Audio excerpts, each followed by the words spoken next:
and I'm so glad that you guys are here. Today, this is our third time doing Studying the Masters. This is where we go in and we study some art from some awesome artists that have been influential not only to me, but to artists and animators from all over the world. And I just want to, pay them tribute and also learn a little bit about what made their style so special, what made their drawing so special, and what made their art so special. And that hopefully we can take a little bit of a little tips and a little bit of guidance from those masters. So today we're going to be studying the legend John Bluth.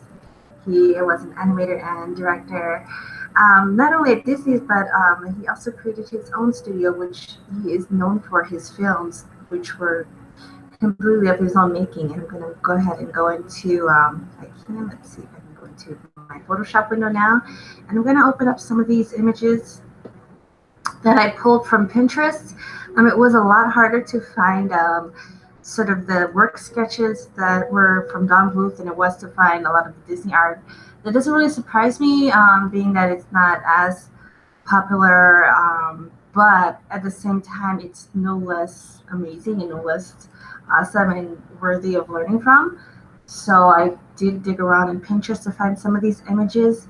Note that he was the director on these films. He was the director of animation. A lot of these are his designs, but not all of these drawings might not necessarily be from Don Bluth, but these are all from his films and all of his design works. So hopefully that really does it. I mean, I know it's not exactly as detailed as it is when we've done the last two, which were Glen Keane and Milk Call, but I still think these are no less valuable, and hopefully you will agree with me on that.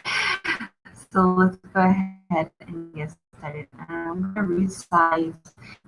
We're going to poses because I really felt like last time on it just didn't give enough time to really try and get it, especially since pretty much most of these I have not had experience with drawing them before. I didn't with the other ones, so it was really like a learning curve, a learning experience to just try and get as much likeness as possible and just kind of learn from each of these, and hopefully it helps you. I should probably start from and putting up those sizes. So I wish I would have done a busy morning. It's been a really busy morning. I'm just glad to be here. This week was pretty crazy for me. Monday afternoon. I don't know if you heard of it, but it's like hashtag railroad fire, which was a fire that was in my apartment complex. It's a pretty big fire, and it was really scary because I was at home, but thankfully we all got out safely. But it was really scary because it was right at my apartment complex, so that was a little bit too close to home. Thankfully and luckily, my house wasn't damaged. There were a few homes that were damaged, unfortunately, but I believe that nobody was seriously hurt. So that's the good news. But I mean, that's kind of the downside of living in California, is that there are all of these natural disasters, especially fires, and especially during this time of year where it's 100 degrees plus every day, and there's been zero rain for I don't even know how long, but at least a month where there's been no rain and really hot temperatures. So that tends to be sort of a mecca for fires to just start and spread. So that was pretty scary. Anyway, at least we're here, and I still have this computer to actually record on. So, I mean, I'm just thankful for that. That's one thing that I can write down in my journal of gratitude for today, because God knows, I think that's a huge thing to be grateful for. How was your week? Hopefully, it wasn't as eventful as mine was.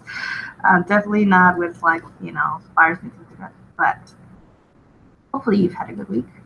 And I don't know where you're watching from, but hopefully, everything is going good there. And I'm just glad that summer's almost over. To be honest, I've had enough summer. I've had enough heat.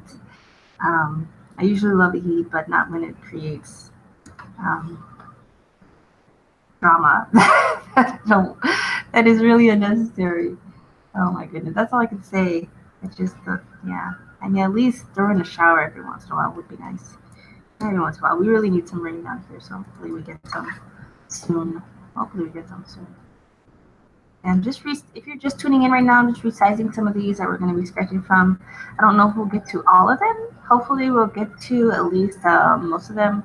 Any of the ones that have 2 or more characters on them, I'll probably just be doing 1 character from each of those. And then this, oh man, these are really cool. I love these sketches. I love his design. And actually for the movie of the day that I'm watching is The Land Before Time, which I didn't even realize was directed by Don Bluth, but it was also directed by Don Bluth. And I mean, I guess I realized that the style was his, but I just never put the 2 and 2 together. It was like a huge favorite film of mine when I was a kid. And it's still, I think it's an amazing, amazing movie. If you've never seen The Land Before Time, what are you waiting for? It's such a classic movie. And actually it was produced by Steven Spielberg. So I was like, wow, when I found that out not that long ago, I was like, wow, he must have really like had a plan there. I feel like there was some sort of a plan there. Not that that's a bad thing, but I definitely think like he was probably prepping us up as kids to get ready for what was coming, which was Jurassic Park. Not that many years later. But I think that was like a warm up for kids to really get interested in dinosaurs. And it worked for me. I don't know if it worked for you, but it definitely worked for me. So I have to admit that it did work for me, but that's okay. I'm going to trim this image a little bit just so I have more space to draw on. Not that far. I want to get the whole blanket in at least. If you've never seen this film, oh my god, it's so good. I had the cassette when I was younger, and I wish I had it now, but I'll have to go and order like the DVD. I've been slowly collecting DVDs from movies, especially animated movies that I really love, and this is one of the ones that I just think is amazing. It's called Banjo the Woodpile Cat. It's not really a popular movie that I know of, but it was one of the movies that I would watch over and over and over again. Like, yeah, it was one of my classics. So let's go ahead and start with this one. I know you guys know this one. This is All Dogs Go to Heaven, and this is the dog. Gosh, I can't remember his name. I haven't seen this movie I haven't seen it probably since early 2000s, but God knows I watched it a lot of times, a whole lot of times. I haven't watched it. Yeah, it was early 2000s because that's when I moved out and I lost all my cassettes. So when I had it on cassette, I would watch it all the time. I have to slowly, again, like I said, I'm recollecting the movies that I had as cassettes that I don't have anymore after moving. I have to get them all on DVD now. I got in like the major ones, but I do have to go back and get some of these other ones. Okay, so we're going to go ahead and get started now. I'm sorry I talked so much. That was a really long intro, but I just felt like there were some things I needed to say and talk about were important. So I'm going to go ahead and grab my pen, and I'm going to have to grab my phone, which will be used as the timer, so just a sec.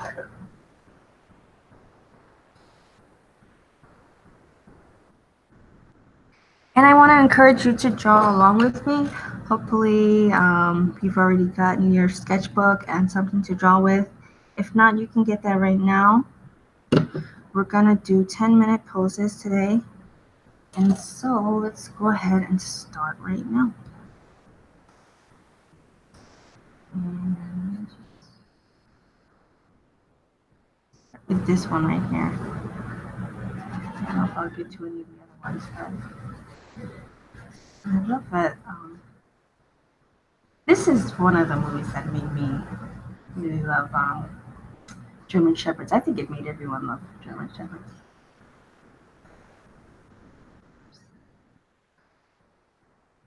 That, and also my cousin had a German Shepherd. Had a lot of family members with dogs.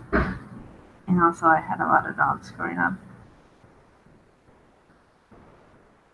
I really love not just like the design that he did on this movie, but also just the personality that he put into the dogs. I just think that it was just really cool.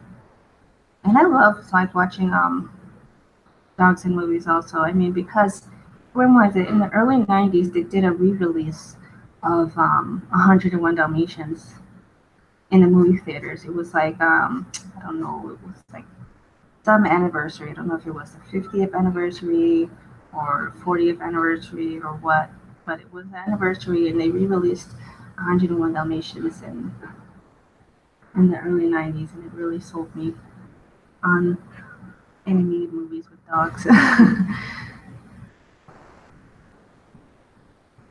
I'll have to look and see what year it was that this came out. I want to say that I think it came out in the late 80s, like 87, 88.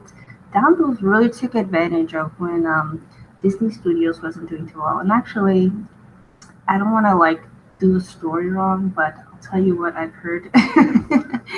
Don't quote me. I think most of it is right, but I'm not sure how or what happened. But anyway, the story goes that Don Bluth was an animator at Walt Disney Studios, and when they weren't doing so well, sometime in the 70s, that's when Robin Hood and The Black Cauldron and some of the less popular Disney animated movies were coming out, and what's that other one? The more popular one that came out was like Fox and the Hound. I think he was already gone by then. But anyway, Don Bluth left in the 70s and took a bunch of animators with him and like said, okay, Disney's not really doing so well right now. Walt's gone, and what are we gonna do? And a lot of them left and went with Don Bluth, and some of them I think just left in general. And they just followed him all the way to his new studio. He had this idea that he was going to make animated films, and that's when he began to produce some of the ones that we know now, like Fat Goes West, and this one right here.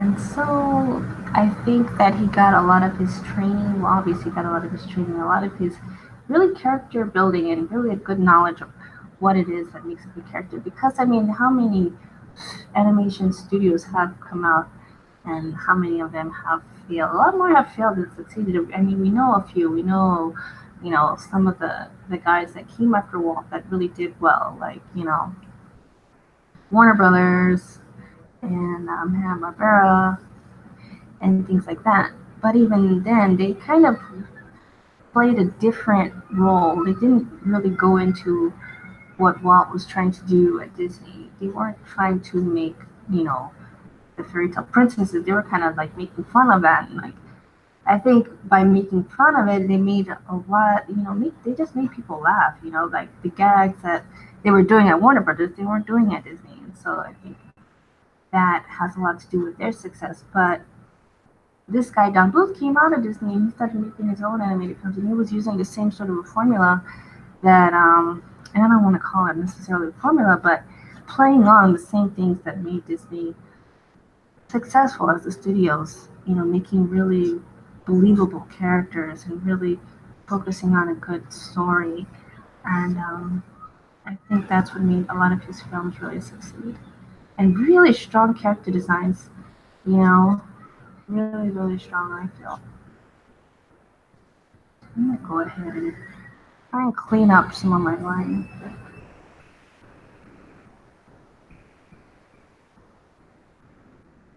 Feels like there are definitely some points that I missed.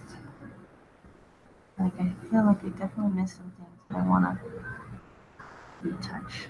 Like this nose. Sound is definitely too. Let me go ahead and go in with this and hot. More like the wolf from Three Little Pigs. If you've ever seen that. That short is also on Netflix. That's a good one. I wonder if this movie is on Netflix. All Dogs Go to Heaven.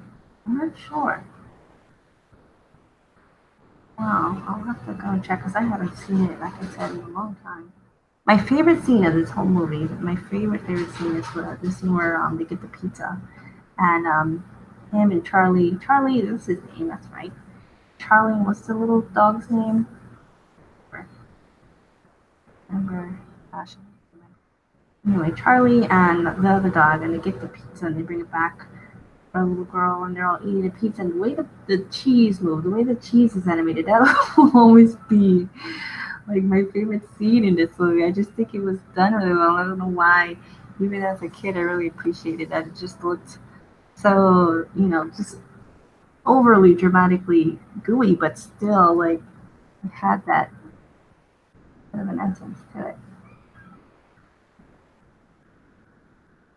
that made it was dramatic, like, what is the word? Dramatized, but still really believable. And I liked that for whatever reason. If you're from a younger generation, like maybe if you're a teenager or in your early 20s, you might not have even seen some of these features, or might not even heard of Don Bluth. He's definitely worth looking up, and these films are definitely worth seeing. I wonder whatever happened to Don Bluth. I'll have to look that up. And if you find out before me, feel free to mention in the comments. I wonder whatever happened. I don't know what the last picture he made was. I think he kind of went by the wayside once Disney kind of caught on to, okay, we need to step our game up. And then we had the revival, or the Renaissance, I think it's called, of Disney Studios. Of course, there's been others. We have Illumination now, and DreamWorks, and Sony, and Fox. But something really special about what Don Bluth did. I wonder. I think, it probably was that huge takeoff with Little Mermaid and Beauty and the Beast. They kind of put him a little bit behind what they were doing at Disney Studios. I don't think this looks great. I don't think my drawing looks great, but it's a try. It's the first try. So, can't be too mad at it. Something missing. Something a little bit off with the face, but I'm going to do as best as I can to do it justice. See how far we can get within 10 minutes.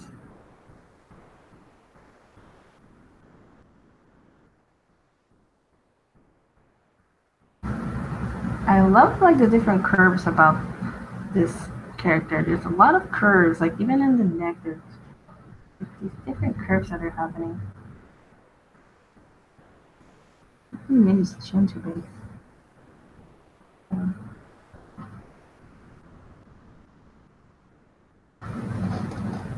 So much line here.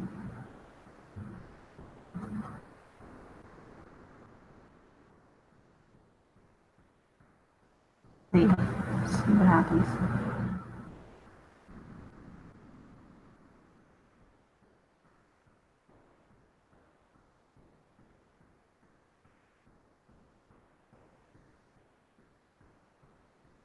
But what I can say is trying to keep the lines a little bit. Let's try and keep the lines kind of complementary. This is after he passed away, because that's when he got that ended. And yes, the dog dies in this movie. It's not a spoiler. I mean, that's why it's called All Dogs Go to Heaven, because he has to die. I mean, that's a little bit dark. But, it's not a sad movie. There's a little bit of a darkness to most of Don Bluth's films, but I think there's still a lot of lightness to it, too. I know it was a while, too, since I watched this movie, and I should have done my homework and watched it. But I have seen it before, many times. But with that, we'll move on to the next image. And do as many as we can. I think so. Oh, I love this character. Her name is Anne-Marie. This is a model sheet. And you can see it's got an OK on it. That means that was approved. So a lot of these images were likely not drawn by Bluth himself, but these are from his films, and I just want to let that be the focus for today. And let's go ahead. Which one should I start and have a? I really am looking at this one a lot. That's really cute. Something I like about that. Let's see. Okay, I'm gonna start a timer. There was really a niceness to this character. And she's just like if Snow White had a daughter. I think that's exactly like was kind of like the basis of her design. She looks like Snow White had a daughter, and then Snow White died for some reason. Because she's like this orphan girl, poor orphan girl, and I don't know why we love orphans in animated movies, but apparently we do. Especially, and if we don't think there's a lot of orphans in movies. I mean, just have you watched a Disney movie lately? They all have dead parents. Every one of them, even Simba.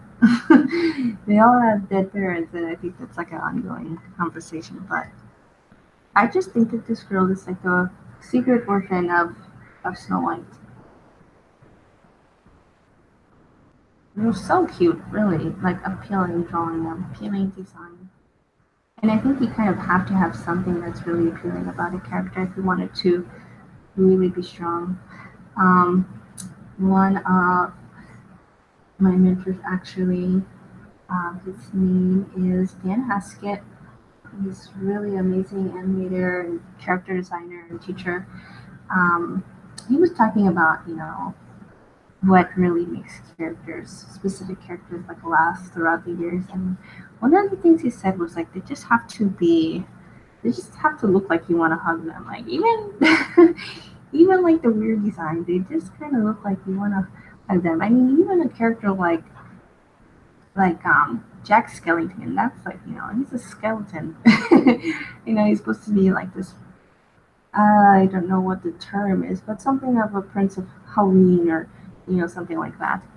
But he's still really appealing. There's something really nice about him. And what Dan Haskett was saying was just that, just having that element of niceness about a character really makes them sort of outlast the others. Big hair helps too. I just think that big hair. You didn't say that part. I had that part in, but I think big hair is a great thing. I just really liked his feathery hair from Don Bluth in these films. There was just something about the feathery hair he liked to incorporate.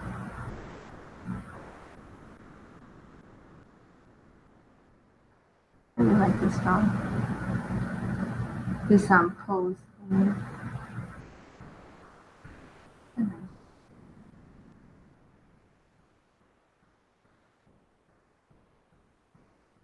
And one of the things that we don't always talk about is the costume that the characters are wearing. That has a lot of importance, and it's something that we don't tend to talk about that much. But I think it's worth talking about.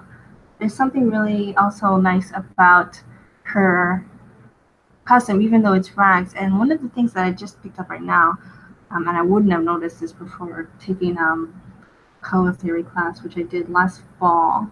And I recommend anyone who wants to, if you want to do art for a living, I highly advise taking a course in color theory because it's really good in training your mind to start to look at colors a whole nother way.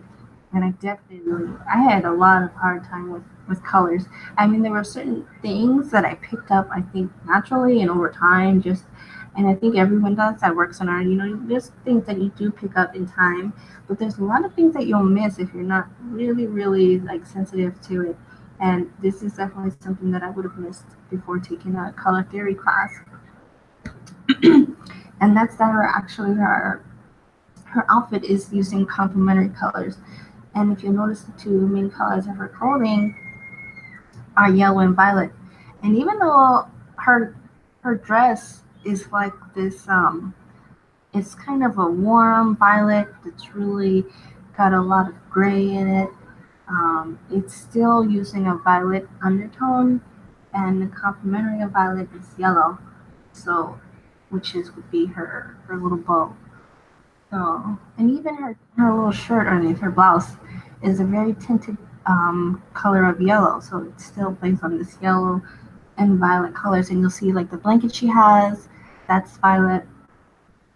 So I see now, and I know I wouldn't have seen it before, but they're using complementary colors to even do her outfit choice, which is kind of cool to notice, because it doesn't have to be like the pure saturated color. It doesn't have to be like bright a purple color. You know, it can be like a faded red, violet, and it still works. So that's kind of a cool and something that you can use when you're designing. It's something that you can think about when you're creating a character design. It's making sure that your character, if you want people to really like just be even just it just adds an extra, it makes it easier on eye. That's the whole purpose of complementary colors, is it makes it easier to look at. And when characters are easy to look at, it makes you want to look at them more, or it brings like, it's really subconscious, but it just makes them more likable and we don't even realize why.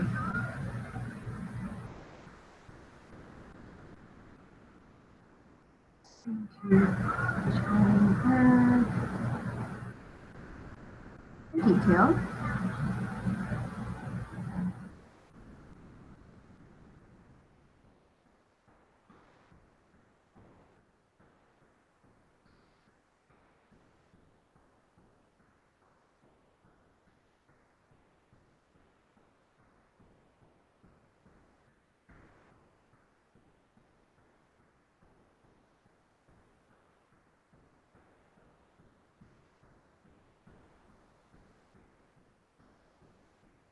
Probably need her bow to be a little bit smaller than that. I think that's what makes it connected too. I think all of that adds to it.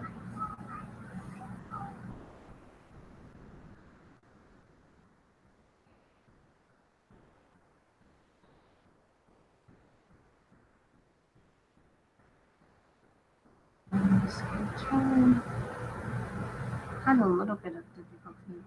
Her neck in the right place. It just feels like I need to give more space for her actual neckline. So let me see.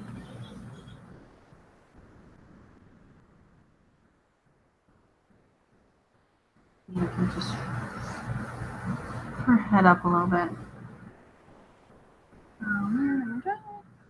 Oh, I drew it on the wrong way actually.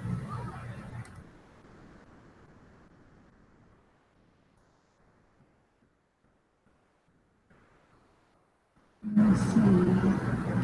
Down.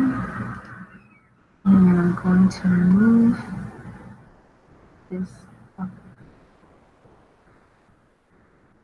a little.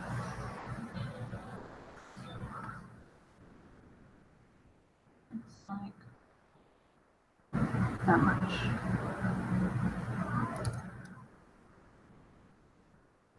And let's, even I made her hair a lot longer in the front.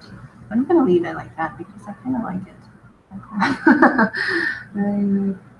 I just kind of like that for some reason. I think just that might be my own bias because I really like big hair, probably too much. But that's okay. I don't think it's a detriment.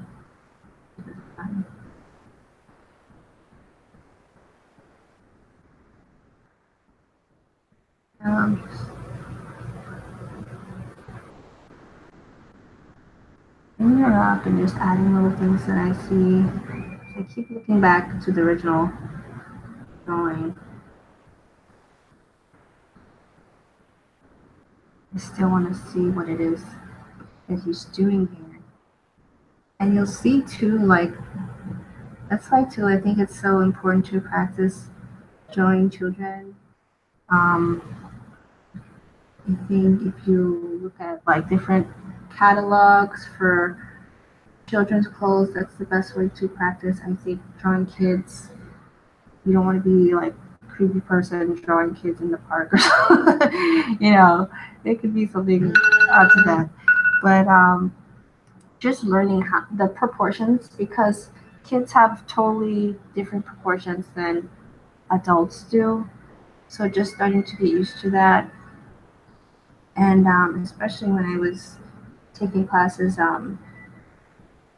when I was actually going for my first degree and as an associate's degree in fashion, we had to do a lot of everybody. We had to draw men, we had to draw women, we had to draw children, and we would draw them from fashion catalogs and clothing catalogs. And I think that's a really good starting place to get if you want to find reference like I don't know what the label are now, like Children's Place or something like that.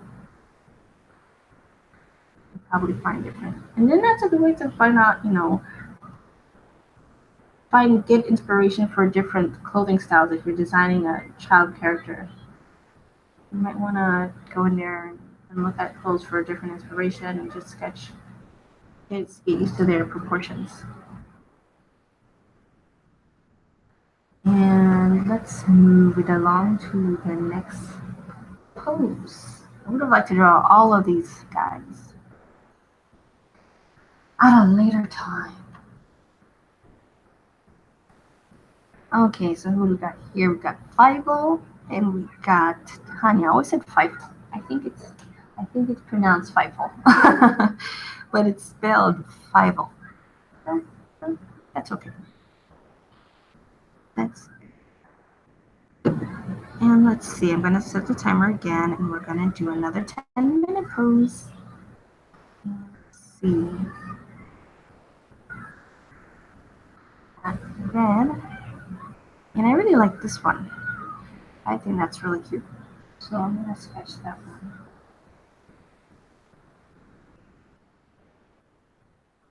And let's go ahead and grab my pencil and let's start.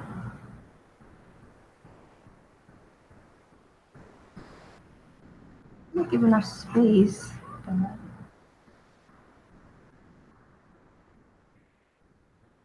At least a little bit of room. A little bit of room for next time. Kind of. One of the things I've been reading, I think I talked about this last time too. I've been reading a book, what's it called? Delusion of Life. And they were talking, it just reminded me right now as I just started sketching. I'll bring up whatever references I can, like if it's relevant to what we're doing. But I'm reading this book and it's called Delusion of Life. And it's a really big, like a textbook kind of thing.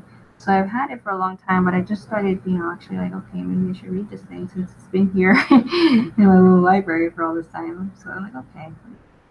And so I started reading it, and actually not too long ago, I got to this part of it where it was talking about how the animators were going about figuring out how to draw the rabbits.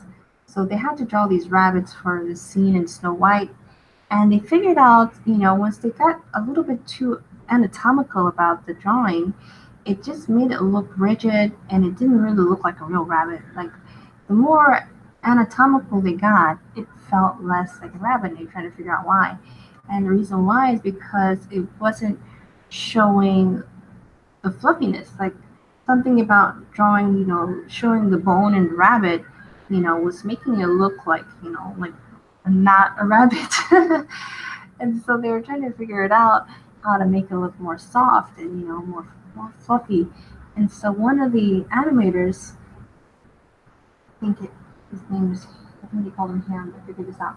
But anyway, he figured it out that they have this suit on, like this suit of fur. They're not just, they have so much fur or lining underneath them. So it's so much not about drawing necessarily the muscular and bone aspects of this animal because it's so much, fur. And so he told them to think about it like a little kid wearing a full pajama, and he actually gave the name brand that they were, they used to wear back in those days. I don't remember what it was, but it was like a full body flannel pajama, and they would kind of imagine that and use those type of references to draw the rabbits. And so instead of drawing a rabbit that looked like, with the bones and everything like that, they started drawing a rabbit that was much more, had this soggy sort of a feel to them. And that really changed everything and made it look much more soft as opposed to an arm coming out like this. They made it coming out like this, and they made it softer, and they made it feel more furry, and that helped them a lot when they were ultimately animating these rabbits. And I know this still, I mean, obviously these are crude drawings, but it helped them a lot. And it makes a lot of sense, and that kind of makes me think of kind of how Feifel is doing. He's like more of a soft kind of a character. He's not like a bony, rigid character, but he's supposed to be a mouse, so he's got like this softer sort of a body. And you'll see like his ear starts from the eyeline and it just like wraps around. And that's sort of a thing that they still use even now with some of the characters. You see that a lot in Zootopia. If you really look at the fox character and at the rabbit, they use the eyeline as this sort of base, and sometimes even the chin line as this base to just bring the ear all the way up and around. And it gives it a nice flow and consistency. It's something that you don't really think about offhandedly, but it helps to know, because once you realize it, it's like, oh, that's how we do it. And it really makes it a lot, I think, more believable. It gives it a lot of charm, I think. I didn't invent that. That's one of the things I noticed. And I was watching, if you ever see, every once in a while on like Cartoon Network or Disney Channel or, these stations, they'll show the animators talking about the art. And it's easy to feel like, oh, they're just talking to kids, because that's what I felt the first time I saw that. I was, oh, they're just talking to kids how to draw. And I quickly, like, silenced myself and really had to become humble, because I'm like, wow, well, what they're saying is really valid, and I wouldn't have known that if I wasn't listening. So I started listening, and sometimes they'll explain like different things about how they're drawing it. So don't think just because they're saying it on a kids network, and that's that you can't take that information as valid information, because it's really good. That's how I learned about that ear trick with the eyeline and everything, because I never like noticed that like really on my own. And then when they said that, I was like, oh wow, that's pretty cool. And sometimes like on a DVD extras that you get with a movie, an animated movie, sometimes the artist will speak about how they drew the character, and I think those are really worth listening to if you ever see that on one of your movies at home in the little extras DVD. It's certainly worth watching. And this is a really soft, this had to be a lot of fun to animate. I mean, it's fun just to draw this guy just because he's so soft and fluffy and he's really flexible. Making him like soft and fluffy like that really makes him fun to draw. And that was one of the biggest things that they talk about in that movie, Illusion of Life, just making characters easy to draw because of how much of a pain it was to draw characters that weren't easy to animate, even just like going through that learning curve that they had to go through in the 30s and 40s and things like that, where they had characters that just didn't animate well at all, and the difference that it made when they had characters that were animatable. So that's another thing to think about whenever you're designing a character. Is this character going to be easy to animate. Not necessarily easy, but it's going to be, you know, am I going to be able to do it? Is it possible to do it without like losing my brain, you know? On all the stuff that doesn't matter, just making it overly difficult. A lot of rigid edges and a lot of having a bunch of joints and stuff that don't move or making it too angular can make it really painful to animate. So that's just something to keep in mind whenever you're designing a character that you want to either use in a comic or an animation. How much flexibility, and am I really going to want to draw this thing over and over and over again? iPhone is one of those ones that's really a pleasing drawing to a pleasing character to draw over and over again. And I can get that just from drawing the notes and feel that. And if you're wondering what I just did right now, I just all I did was, oops, not undo this line.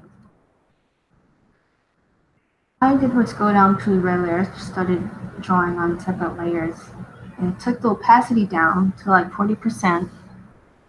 And now I'm just gonna go over it with a finer brush in a darker color. And this one, 12 point. And now I'm using a 12 point. And my started doing the cleanup on the wrong layer. Here I go again.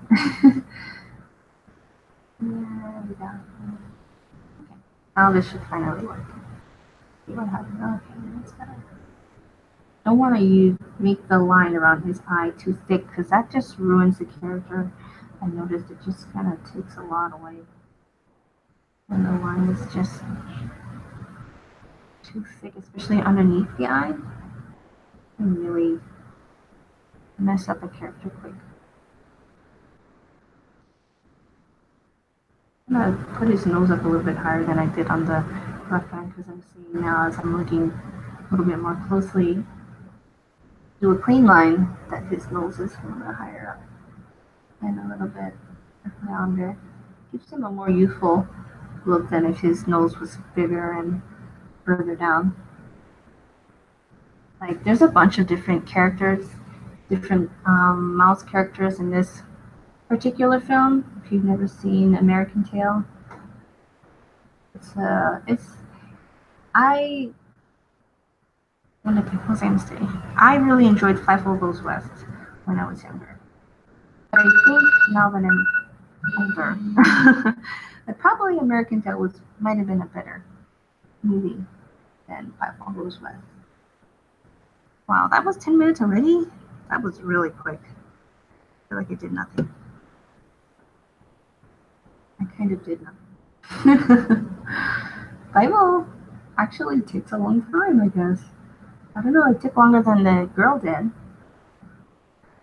feel like I want to get a little bit more, probably because I'm working on a bunch of different layers. That will take up time too. I'm trying to figure out the layers and stuff like that. That will take some time.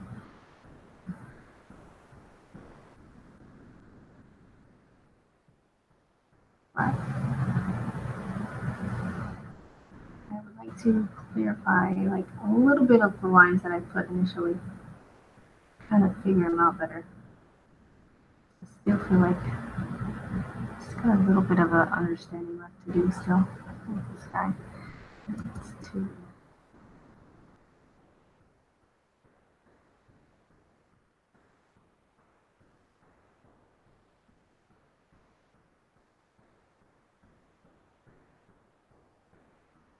Let's see. Not taking too long. I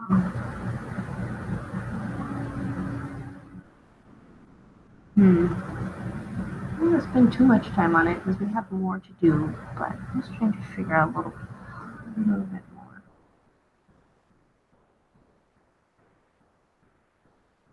I think 5 is worth it. He's a good guy. He's a fun guy.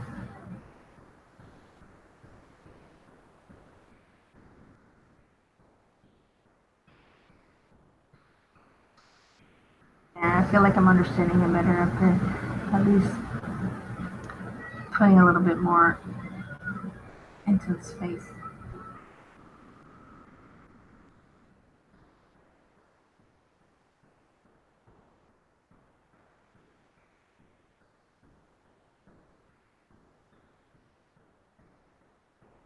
That's better.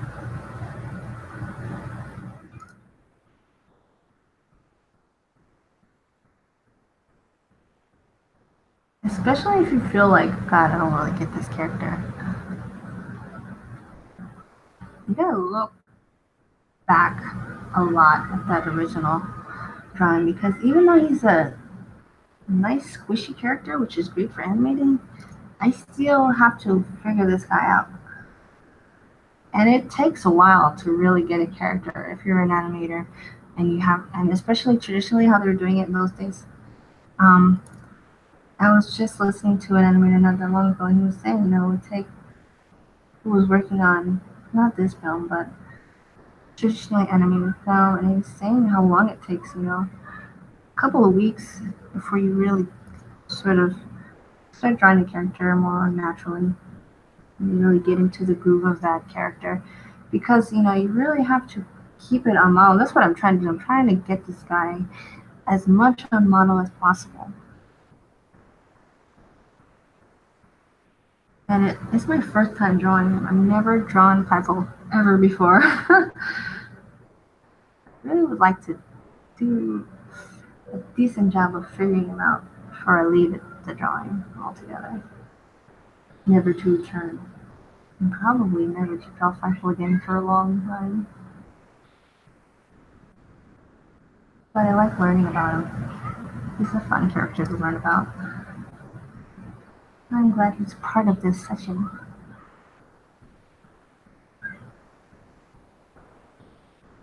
He's got little tiny hands, actually. Tinier than I really initially noticed, I think. Little tiny hands. Which mice do. They have little tiny hands. If you ever look at a mouse, a mouse's hand.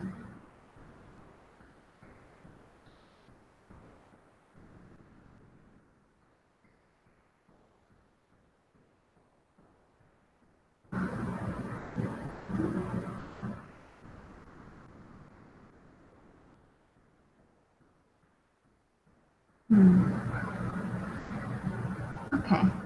I think for the most part, I think I understand him now. I have to get his face in there because that was really confusing. Now I think I kind of get him a little bit. I think I kind of get what's going on. And one of the things that I actually picked up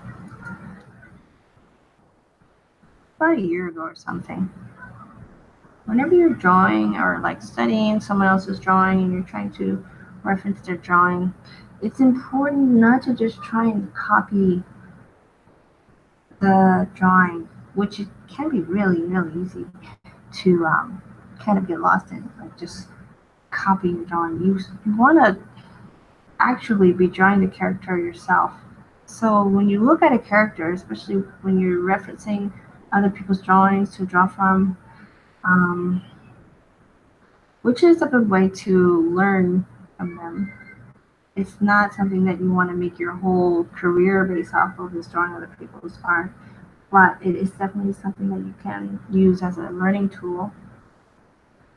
But when you're doing it, I really suggest that you actually think of the character.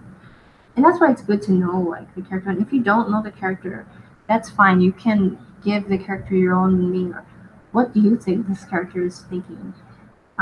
Adding your own like perception of the character and sort of the space that that character is in at the moment, it really is going to help a lot. If you're thinking a little bit more about the thought of the character, it's going to make your drawing better. If it's just a pose and it's obviously just a copy drawing, it's not going to look, it's going to show. It's not going to look good. It's going to look like it's going to have like that dead energy in it. And you don't want it to have dead energy because it just, like, Nobody is attracted to that. And even people that don't know anything about drawing are going to look at your drawing, and if they're particularly a not nice person, they might say, oh, I don't like that drawing. And you didn't do a good job. Or you can just say to yourself, no, this didn't come out good. So why didn't it come out good? You didn't have like any sense of the character's feeling in it, any sense of thought or personality in the drawing. That will show through, and that's really what's gonna define a lot of what you do. Okay, so there goes Feifel, and I guess he's going west or going north or something. Forgot his second there. There he goes. Okay, bye Feifel. It's nice to draw you. Okay, shall we move on? We're gonna go ahead now do our next pose. Oh, and this is from The Secret of Nim. If you've never seen Secret of Nim, that's another one. A really good one. It's another. I don't know how I had access to so many great animations. I mean, I don't know. I feel like I lucked out somehow. Had access to a lot of great animations early on. I don't know how. Maybe they were just in my mind it was just watching cartoons, but they were like really good, really good, classically animated stuff.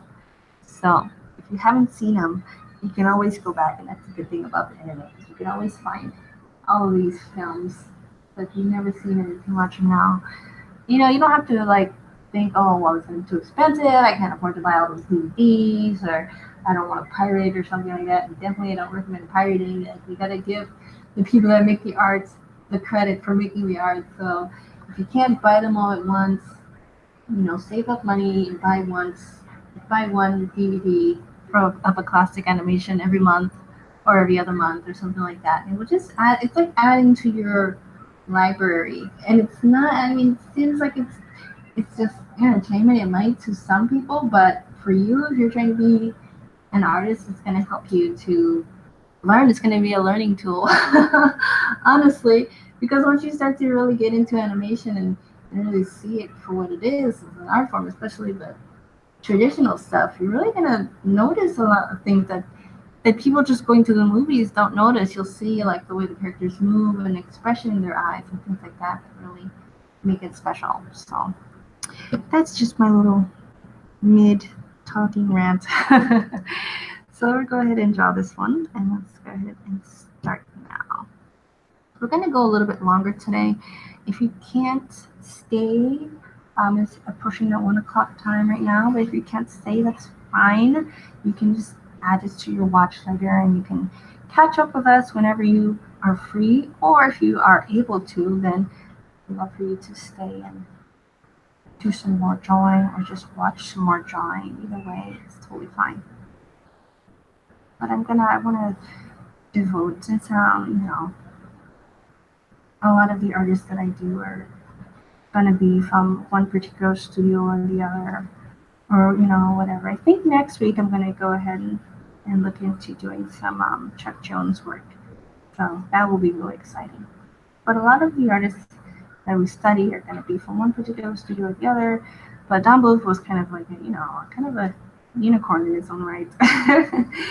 And I don't, this might be the only time that we get to draw from his studio. So I do want to devote a good amount of time to some of the works that I think were really special. And obviously I can't get to all of them, but there's a couple that I don't have, like Anastasia and things like that.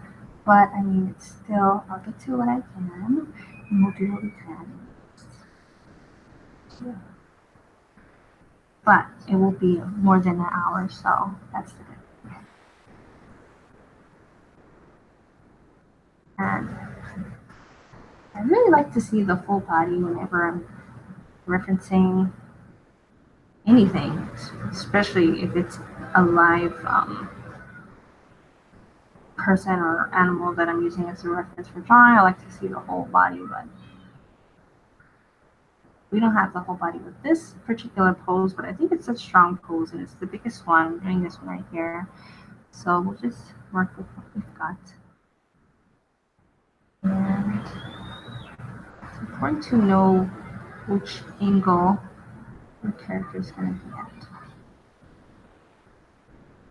So she's angled upward direction. I don't know what her name is. Sorry. A lot of these I haven't seen in many years. So they're great movies that I've watched many times. It's been a while.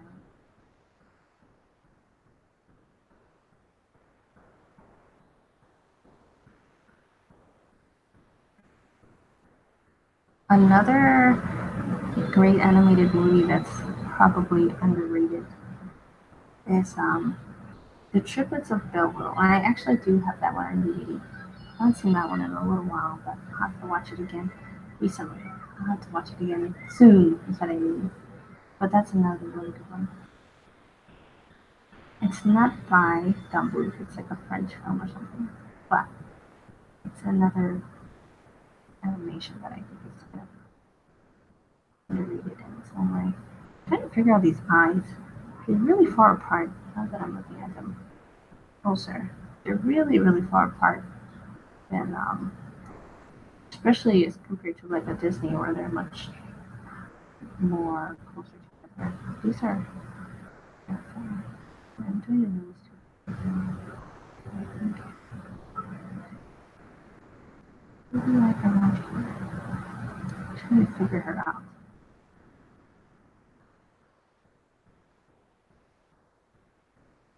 Interesting. She reminds me of like a chipmunk. I know she's like a squirrel, but it reminds me of a chipmunk, like from The Sword and the Stone or something. Like when they changed into chipmunks, and then the one chipmunk fell in love with what is his name?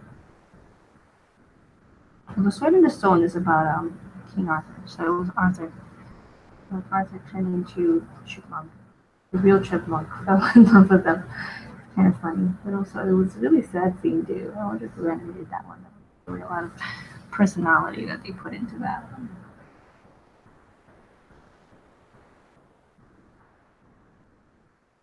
Like she reminds me of the chipmunk, but she also like reminds me of like my aunt.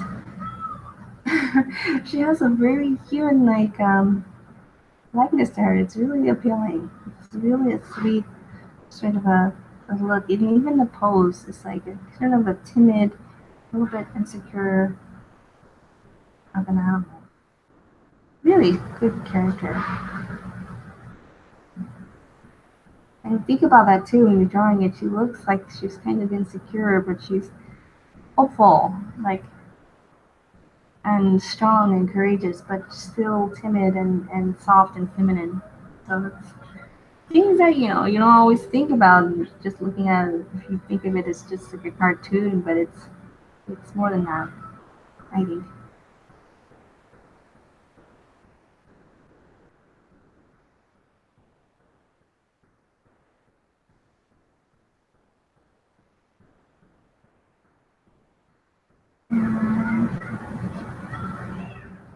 Definitely take this in a bit. Figure this out. A little bit hard to gauge some parts.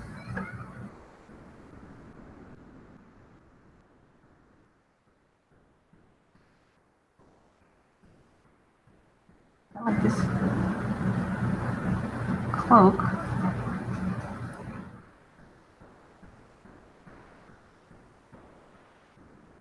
Really am anxious to clean her up. Trying to figure out what it is about her that I'm trying to get. It's not there yet. There are definitely parts of her that are not there yet.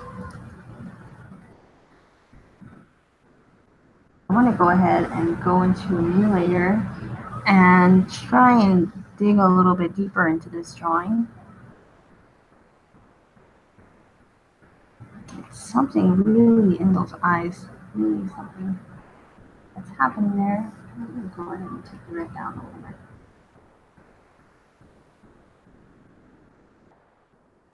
150, 52 to be exact. Wondering. I'm going to go back in.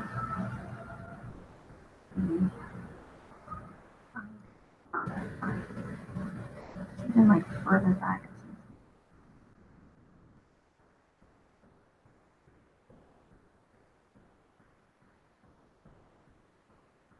I really want to be careful with drawing the eye because I don't want to like lose the sparkle in her eye that makes the drawing special. So be careful not to lose that. Trying not to anyway. Trying my best. And you can barely see that other eye. It's so far on the other side. Just barely there. She's definitely based on an actress because I know I've seen this character, like a character just like this as a live action. So I know that they had to have based her off of a live action actress.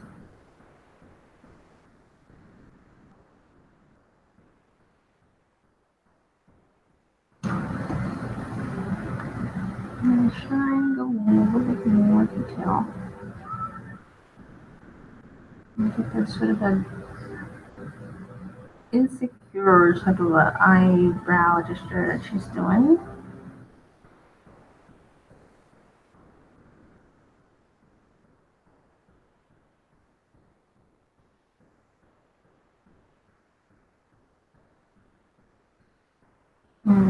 No, I'm starting to see now. Her nose is coming out a lot farther than I had originally noticed. That's the good part of going over it with the second line, going it and inking it on your own work. It's not tracing; it's cleaning it. And I think it's really important to note that because you're not just tracing over your original line, because the original line has a lot of mistakes and a lot of things that you might have missed. You want to use this time to make corrections and notice more than you did initially. Because that's what you're doing. You're noticing more, including more. And that way you can pay more attention. You made your mouth way too big.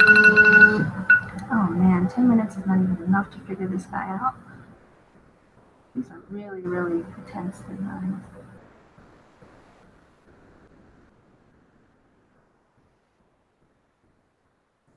I can't even figure them out. I can, but it just takes longer.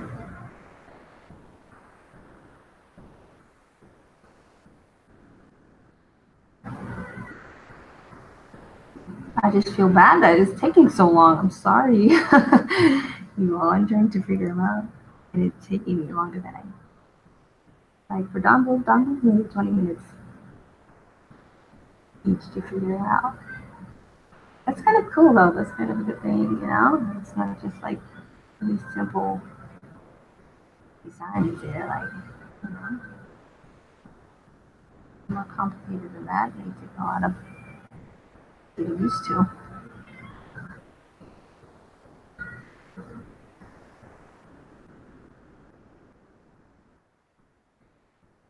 Try and keep the roundness of the head in place.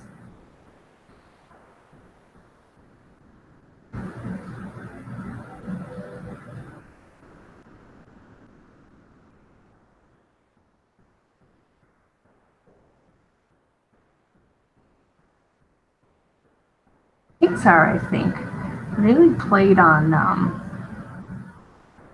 what Don Bluth was doing with the heart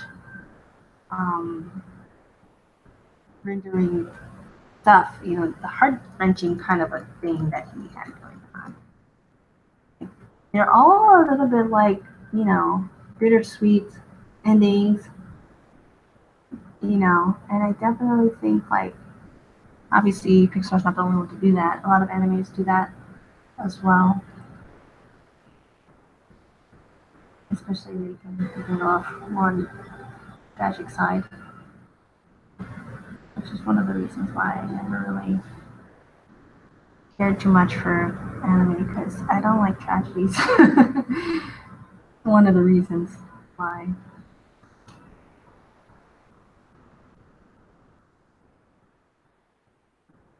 But I want to understand. I just want to understand. So I know I've gone far past the timer, but I didn't feel like I got a chance to understand this Yao yet. So I want to go ahead and try and really get into the cleaning up of it so I can understand her better. And I think it helps me a lot to do that. Hopefully, which is why we're here, helps you out too. Like me problem solving with you, hopefully, which is the point of this. So if I'm not doing that, then it's totally breaking the point. Is so that we can learn together. And like hopefully me figuring this out in front of you is going to help you to understand as well.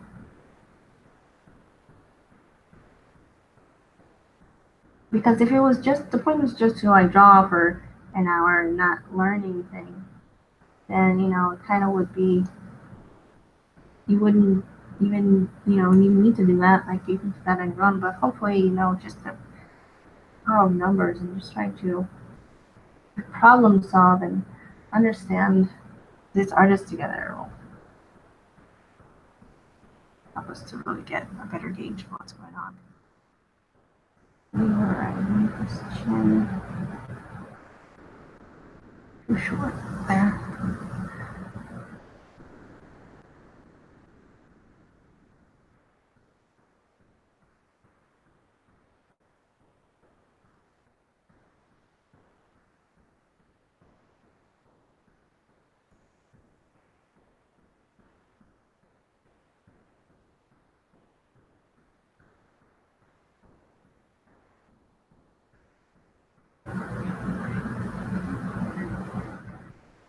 Let's see.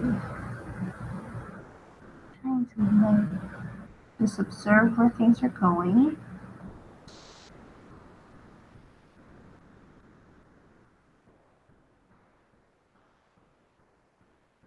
I'm really gonna have to do it now. Now that it's like really drawing it is so complicated. I really want to do more Don Bluth stuff. Like that really makes me like more curious. Like wow, these are no joke. I thought that it would be, you know, not easy, but not hard to grasp. Like I thought, okay, you know, it's just like anything else. You just draw what you see. That's not going to be perfect, of course, but just draw what you see and see what happens. But wow, these are really making me think. And we had a whole other approach. And it's really cool. I like that. I like that they're not easy to get. That's a good thing. What's wrong?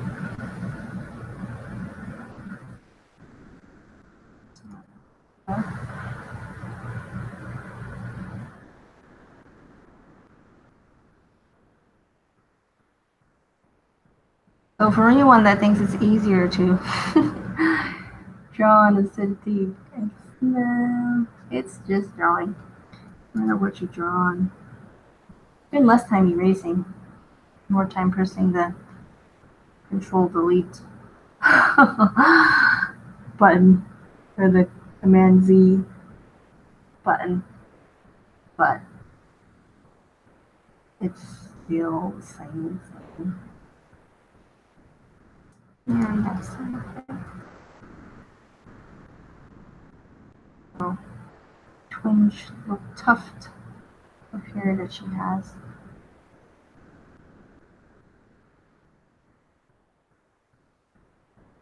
She was not easy to draw. Oh my goodness. What a challenge. Good challenge. Good challenge.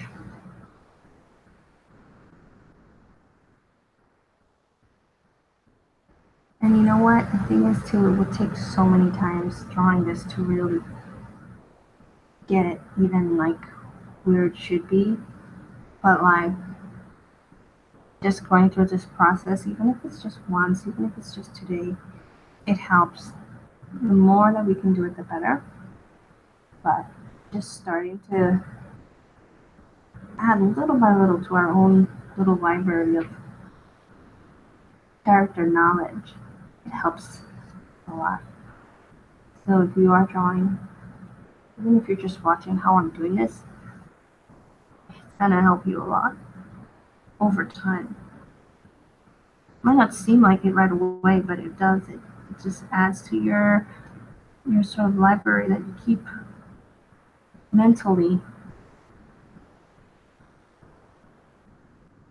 things that you're going to be sketching in the future. It all adds up. Believe me, it all adds up. I've noticed it so much with my own work. It doesn't come automatically, like none of like realizing, like when I'm talking about realizing how things just add to your, visual library. These are things that I didn't realize, for a long time.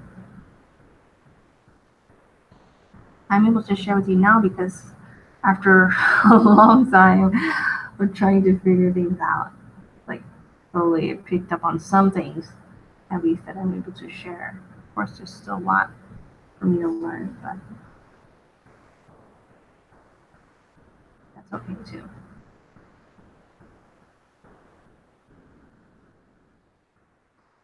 And I'm seeing how, and also noticing where things come from. Like, as you can see here, that this fabric is just come out of nowhere, draped over her arm. It came from up here, it draped over her arm, and it came around. Pick up on that and realizing that's a piece of fabric that's draped over this way. And just come from nothing. Just something that's real easy to mix up. So it's coming from. Maybe if I want to add a little bit of extra, just to point to the fact that this fabric is coming from the other side.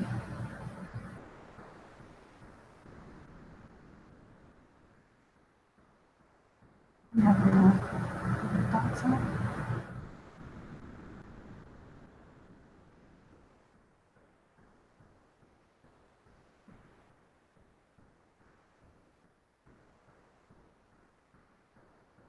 All right, lady, you caused me enough strife. I think I'll let you go. Gosh, you were hard. Oh my goodness, so hard to draw. That's a fun one. At least you can recognize me. Oh, there she goes again. I'm not gonna draw you again. I'm sorry. I'm not. I just don't have the energy for that. We can't do them all today. Sorry, we can't do them all. But let's go ahead. And this is one of my favorites. We won't be able to do all the ones that I brought in for reference, but feel free to look up some of these on your own and practice sketching them. I mean, they're great to draw from. I got these all from Pinterest. There's a little bit of, there's basically nothing from that I could find of Don Bluth on the other website I was using, the livelily.blogspot.com. That one is great for a lot of references for a lot of animated movies, but it just were kind of low or extremely low. Or practically really didn't have much John Bluth, so I had to look on Pinterest. But Pinterest or Livelily, either way you go, they're both great places to get references from if you want to sketch and practice drawing with some references.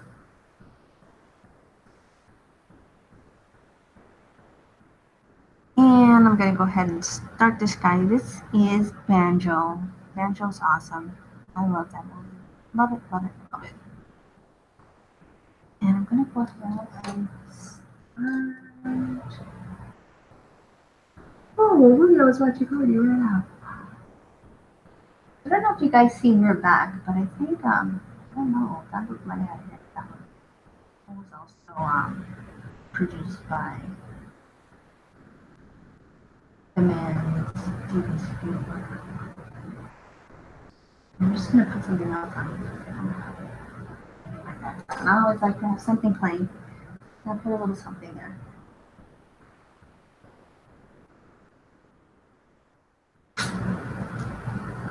And let's go ahead and start the timer for 10 minutes and let's go. See how far we can get with this guy. Got a really round head.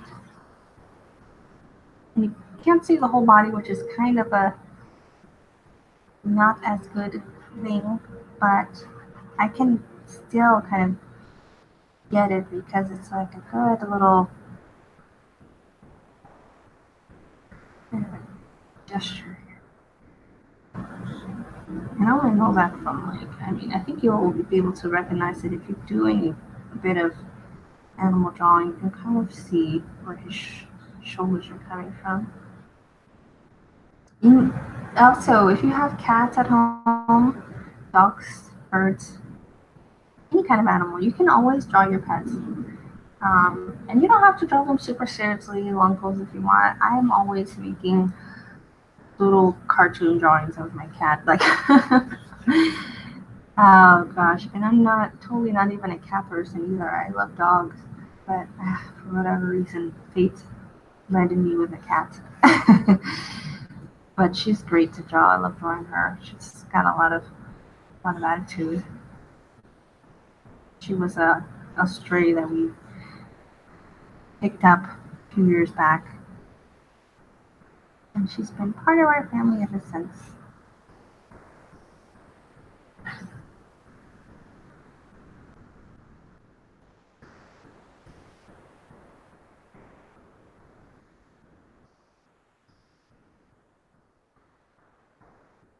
And the fact that he's so simple is really appealing. There's something really appealing about the simplicity of this design, even though it's not like it's not a like a what's the word? Don't take simple too lightly, because that can be misconstrued as like lazy or like unappealing or something like that. And he's totally not. It's a really well thought out design, really nice, really super appealing. But the shapes that they use, and I think that's part of it too, what makes it appealing, is really simplified shapes, nice rounded curved edges, like really nice. You're doing. And this, if you didn't hear what I was talking about, where this movie is from, this is Banjo the Woodpile Cat, which is another Don Bluth film. And he really played on using the childlike sort of a design. Like he made him kind of have like this bowl cut. If you really look at his hair, he's got kind of a bowl cut going on. And he used the same sort of a look that he gave the little girl in All Dogs Go to Heaven. It's the same sort of a really round head, big eyes, bowl cut hair. Same sort of thing. Just on a cat now. A kitten. Just two.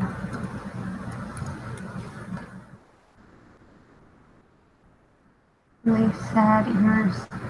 Cats obviously don't have that much leeway with their ears, but I think it helps a lot for this concept. And there's a cat that got torn away from that. He was really like an adventurous cat. He was exploring, he was kind of naughty, he was getting in trouble, he was always, always curious, as cats are, especially kittens. That it's meant to be a kitten, but he gets lost, and then he's separated from his family because he's so curious, kind of like how Michael did, and really became really sad that he was away from his family. And throughout the movie, this is his family, but this guy, this kind of a hobo guy, takes him in and leads him around to the kind of nightlife, and they kind of take him in as like a little adopted kitten, but the whole purpose is to try and get him back to his family. It's a really cute movie, and then hope that you get the chance to see it sometime.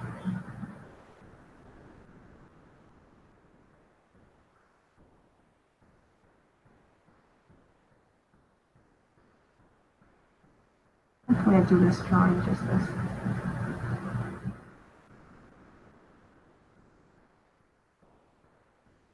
Hopefully, I'll do my best. I'll give it a go.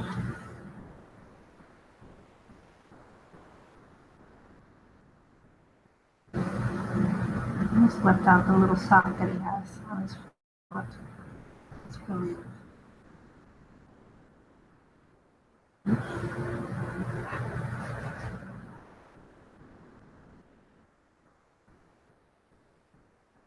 I'm gonna go ahead and add another layer. And just do my best to clean this guy up.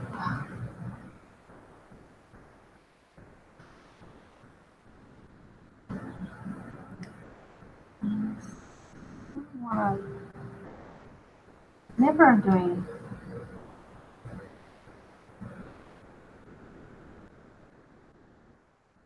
one of these things, a character or whatever, it's really important to me to get the eyes as good as I possibly can. Eyes are so important.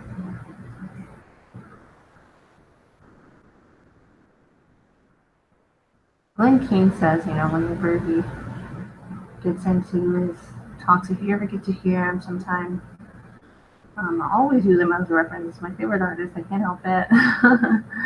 But I'll use him as a reference a lot. But I just think he's a genius. He talks about, whenever you go and watch an animated movie and they show you the character, you're looking at the eyes. You want to make sure that the eyes are really done well, because the audience is going to be looking at the character's eyes, because that's what we do in life. That's what we do whenever we're talking to people, whenever we're listening to someone talk. We look at them in their eyes, and the eyes are really important to get right. So hopefully I do a decent job. Not to say I'm an expert on eyes, but I do put a lot of attention on them, and hopefully at least get the essence of what I'm doing.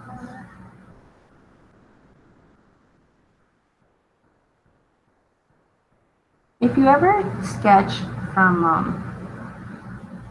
other drawings and things like that, make sure to, this is really important, if you ever post these photograph drawings, it's really important not to claim them as your own work, because even though you are drawing, yourself,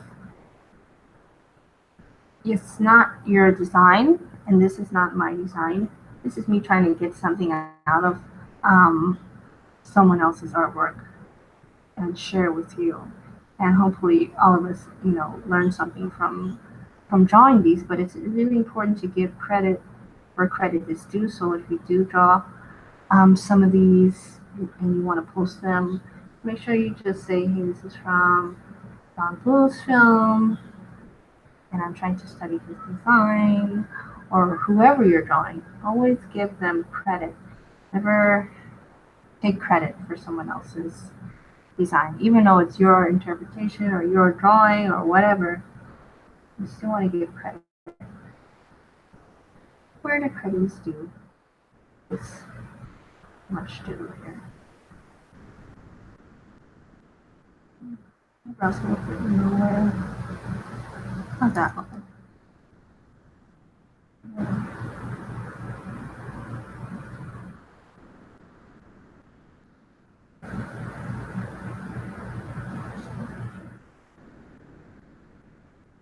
he looks more sad than I need.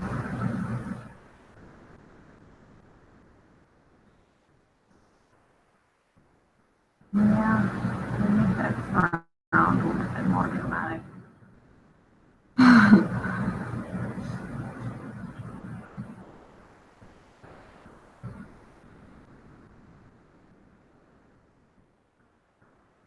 Just a little more dramatic.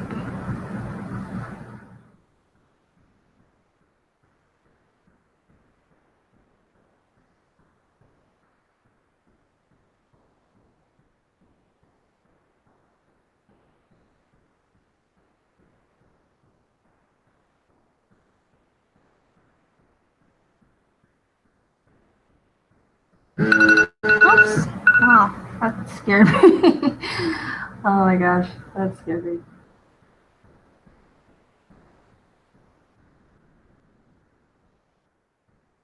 I'm gonna, it's pretty, I'm gonna try and figure them out a little bit more.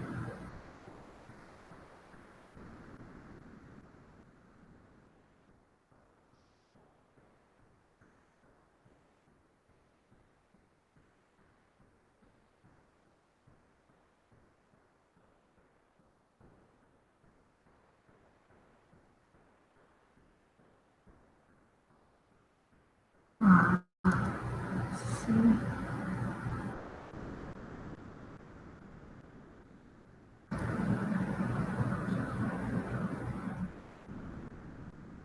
Oh, that hairline really adds to the sadness. The way that it's just sort of.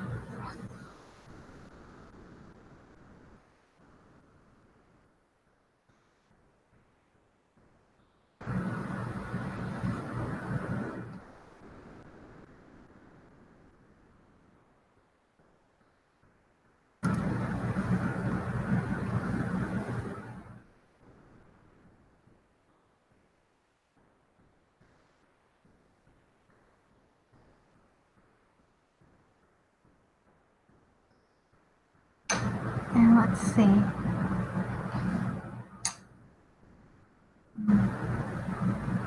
Think that'll work.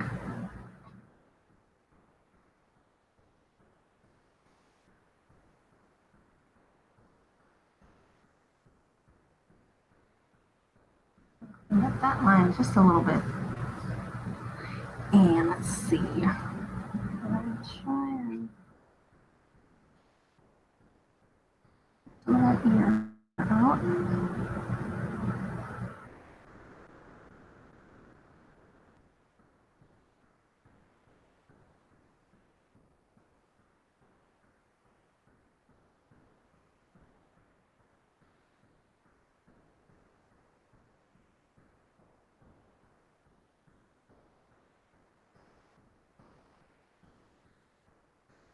Pull them out a little bit.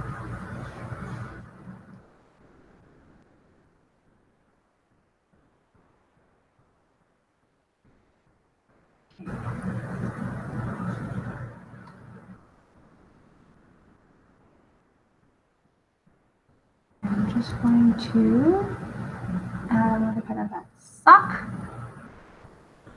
that he has. And just constantly looking back at the reference.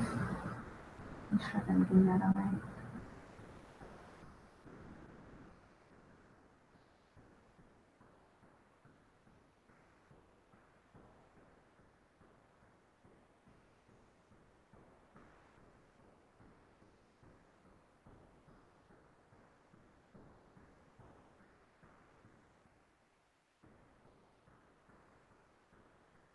Yeah.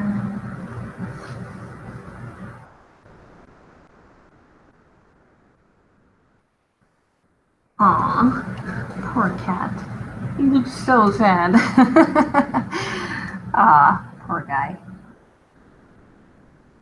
He does have a happy ending, though. It does have sort of a, I said, his Bluth tends to be bittersweet. So there's always sadness before anything happy happens. Not a sad movie, though. There's just some very melodramatic, sad scenes. Okay, So there we go with a cat, and I think we have time for doing one more. Let's see.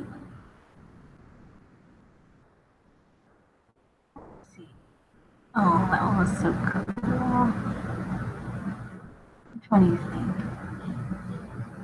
Oh man, I like to do all of them. You know what? I think I'm gonna do this one because Don Bluth had this thing with flips that was so was so awesome. I love the lips that he did on characters. So we're gonna, you know what? We're gonna do this one. Let's just give it a shot. I just love those sister cats that he had. They're kind of like these nightclub singers in the same movie, Banjo the Woodpile Cat. But they just really, I don't know, I just thought they were really something special. So let's go ahead and give these a try. And this will be the last one of the day. So let's go ahead and start. And go ahead. Don Bluth really killed me today. I thought we would have had time to do all of them, but he took more than 10 minutes on each of the poses. So for that reason, I don't have as much time as I would have liked to initially, but I'm glad that we stuck through each one to really get into what makes them, tick. Hopefully, that helped you. It definitely helped me, and I think by me understanding it and breaking that down and kind of figuring it out with you is going to be more beneficial for all of us. So no regrets there. I think that was the right choice. If you would like me to showcase a particular artist within animation, illustration, or cartooning, I'm not only biased to animators here, so I'm definitely open, and you can go ahead and leave a comment, and I can put that on the marker for artists to study for this time of studying the masters. I think it's really good, and it's shown to be something that people are really interested in seeing. So thank you for tuning in. I really think that this is helpful for everyone, and I really think that this can benefit a lot of people. At least I'm hoping it does anyway. And if it's benefiting you, then that's great. I love like the femininity of the body and everything. Really something that's cool. Like even though it's a cat, it still has a lot of elegance and feminine quality to the body and everything. And I love the same thing I was talking about before with Fightful is that, that kind of like they're wearing a fluffy pajamas. It's the same thing even with the adult cats. You notice like even with him, like even though he has sort of like this, and that's still supposed to be like fur coming out of his elbows. And he still has this really soft sort of pajama type of body. Just picture a baby, like a toddler walking around with those saggy flannel pajamas, and what that looks like. That's kind of how a lot of animators approach doing the skin on a lot of these furry animals that they were animating. I think it just adds so much charm. It's so cool.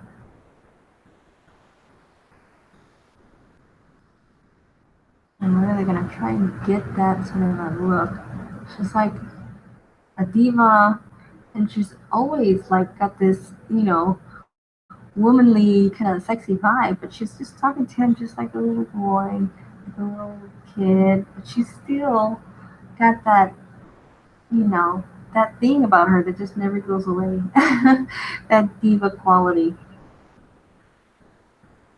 And she's being soft and she's being gentle with him, but she's still being her very diva-like self.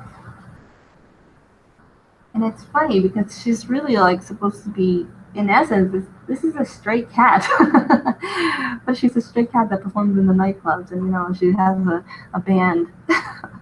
So it's so funny, like the oxymoron of it all. I think it's kind of funny. And we done the flower petal way too, because it's really like a big dramatic, big Sunday hat almost. Like the performer's hat. She's really gotta go for it. And you think about the whole shape as a whole. And I was talking about this before about, especially with hair and but it works the same with hats, just making the whole thing like figuring out what the shape of that's going to be like, and really just staying with the line. Obviously, the hat is not a circular thing around her head, but when you think about it, it really is. It adds up to where all these points are hitting up on a circular side of a line. And that's out of the frame, but we can still tell that it's going to be. I'm not drawing a really great circle here, but you can tell like all the points hit, and that's part of what makes a drawing and design more appealing is when you can see things that way. Now undo all of that stuff.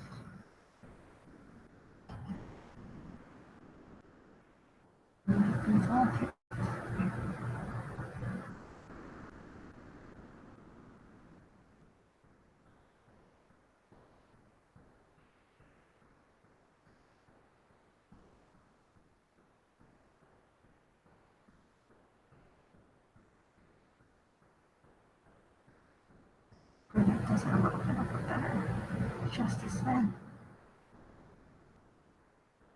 Yeah, I might just bring it down a little bit so it's not so high up. There. That's better.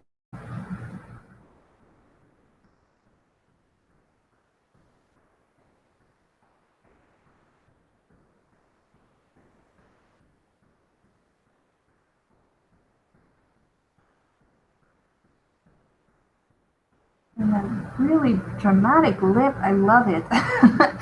Bluth did that in a lot of his films. He had that out like the alligator and All Dogs Go to Heaven, all of the sister roles in this movie, as well as the kind of, I don't know what his name was, the hobo cat that took him in, all had this big gouting lower lip, and I just think it's so cool. It's just so different, and it just makes sense.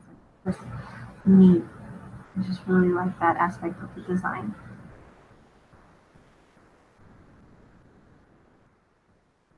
I think like these singer girls were like sort of like a play off of Diana Ross and the Supremes.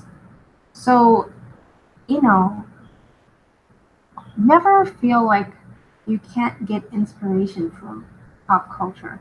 Like so many animators got so much of their inspiration, even in the old um, times of like the first animators, they were watching movies, live action movies, and getting inspiration from the actors. And oh god, it's so good to incorporate that. It's done all the time in animation, and I definitely recommend that you do that whenever you're thinking about characters. Think about who's on TV right now. What shows are you watching? Who is in that show that has a really good, strong character trait, or like musicians that you might listen to? Who are you watching now that has really um, you know, appealing character traits that you can incorporate into whatever story you're telling, and you can use that. You can play off of that. Obviously, you're not going to use, the exact same person, but you can really make your own character and model them like strongly after someone who's in pop culture right now. And it's really great because people get it and people see it, and they might not even know who it is right away, but just the believability that the character's going to have just because they're based off of a real person or even a fictional person, a fictional character that has a really strong aspects about them, because maybe you're basing one off of, like, say, Jack Sparrow, and like the way that Johnny Depp portrays that character is so unique to him that it's definitely something that can be used as a model for a character that you're doing. So just think about stuff like that. I think it will help you when you're drawing. And we're going to go into cleaning up this young lady. Definitely seeing something that I need to change already. I'm giving it a second glance. Definitely seeing that this area needs to come down. Needs to come down. Leave that space for her eyes. I tend to do that more than what. The nose too close to the eyes. I notice myself doing that sometimes.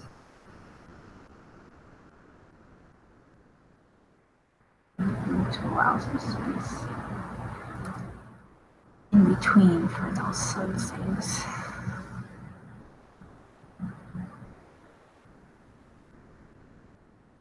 I can get that.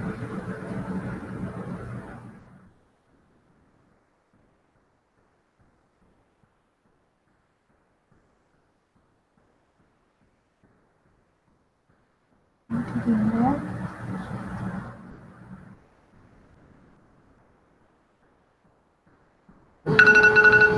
And there it goes, of course. But we have a few minutes. This will be our last drawing, but we still have a few minutes to finish up.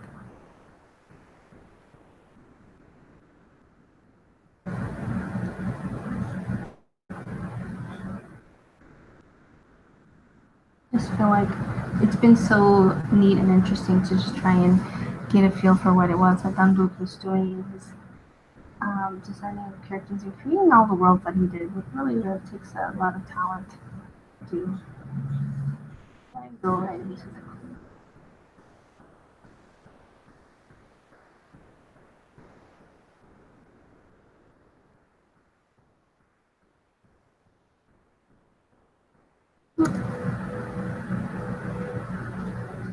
Oops.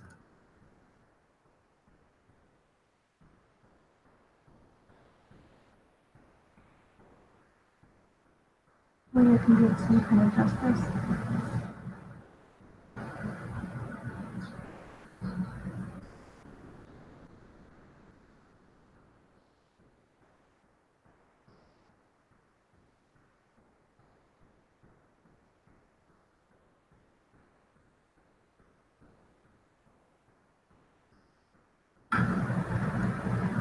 And like I said before, you're not tracing when you're going over with the ink or with your darker pen or pencil or whatever.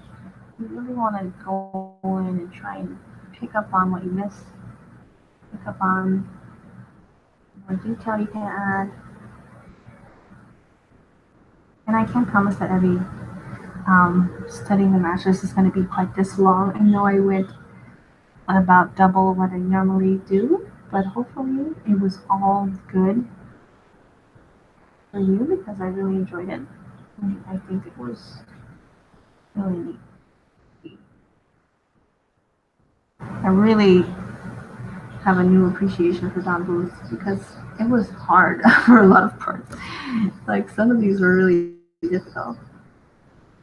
I definitely didn't even realize how complicated it was going to be. I have a new respect.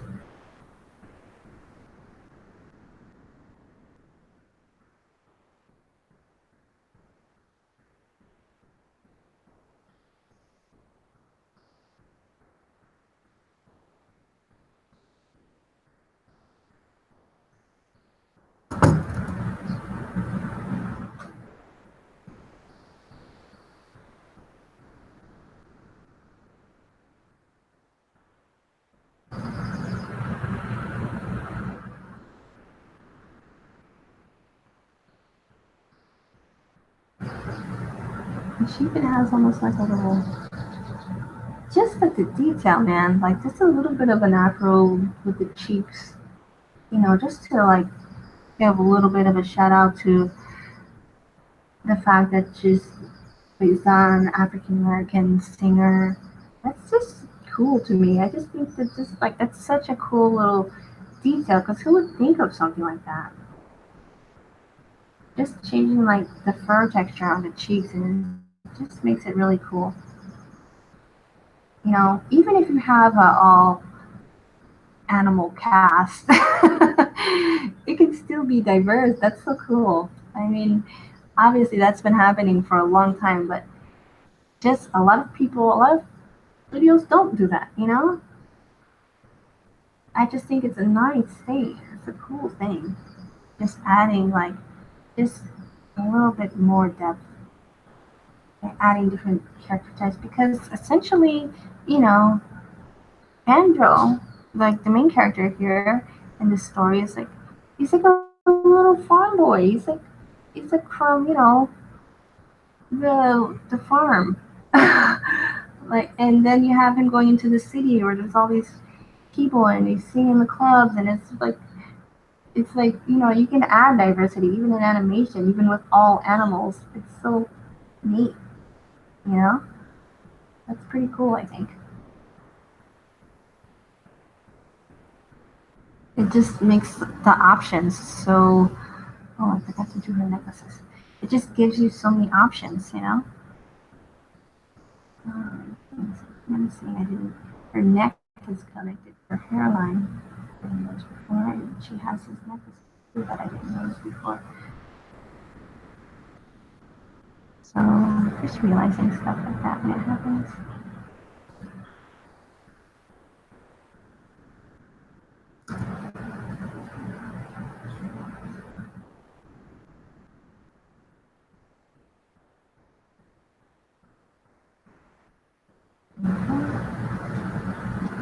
No necklaces.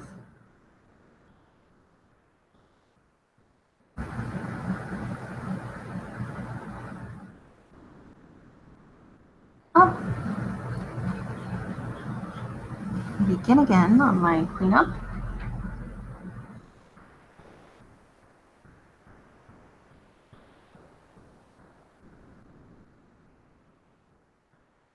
No, it's not perfect here. I know I'm trying to get lunch. I was hungry, but still,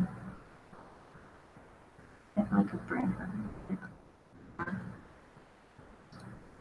further out even. At it.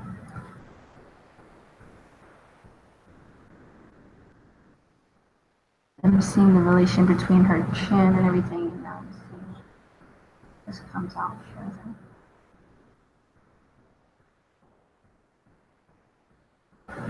Comes out further.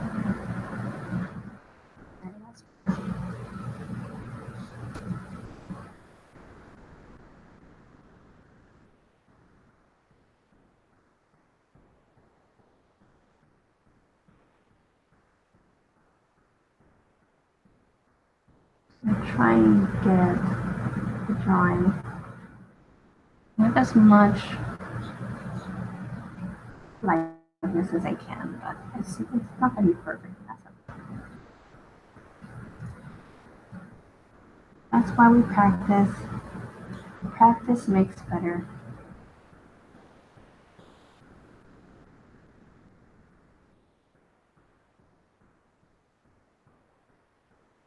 And that's all we can really ask for is just to learn a little bit more every day.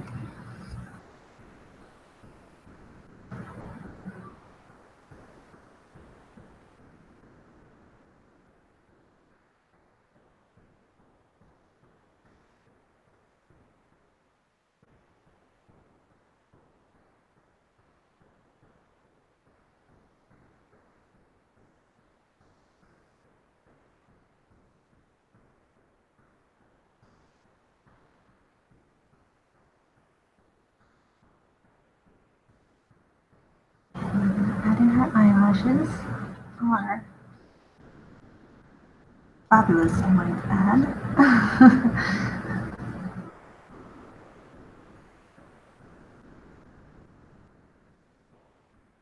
Really great eyelashes. Oh, there we go, and then we have our character. She might not be perfect, but I think it was a good learning experience. A good exercise for sure.